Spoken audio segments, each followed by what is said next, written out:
नमस्कार दर्शक बंधु पुणी थे भत्ता टका को नहीं आसला बड़ खुशी खबर एथर समस्त को मिल 3000 टंकार भत्ता राशि तेज दर्शक बंधु वीडियो को शेष पर्यंत देखा मोर अनुरोध या सहित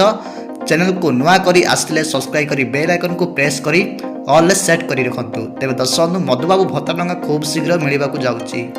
तेज यही भत्ता बाबद को 3000 टंका केबे मिल आसतु जाना तेज राज्य समस्त मधुबाबू भत्ता हितकारी वृद्ध विधवा विकलांग मान सरकार कले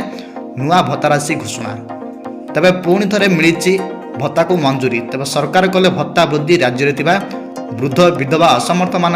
अवस्था को देखि आम राज्य सरकार भत्ता 3000 टंका गत बैठक में घोषणा कर समस्त को मिल भत्ता 3000 टंका तेज दीर्घ दिन धरी जहाँ दाबी आंदोलन पर राज्य कैबिनेट भत्ता को आज बाजिला मोहर तेज यही नुआ राशि आसंता मास प्रथम सप्ताह में मिलवा जाऊँगी तथा यही फेब्रुआरी मासर प्रथम सप्ताह में मिलवा जाऊँगी यह नुआ राशि 3000 टंका तेज सरकारी सूत्र जो हिताधिकारी पूर्वर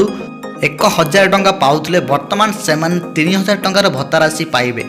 अर्थात 60 वर्ष 79 वर्ष मध्य वृद्धा पाइबे 3000 टंकार भत्ता राशि एवं 80 वर्ष अधिक जो मैंने अच्छा से मिल 3500 टंकार भत्ता राशि बोली एक बड़ घोषणा हो सारी।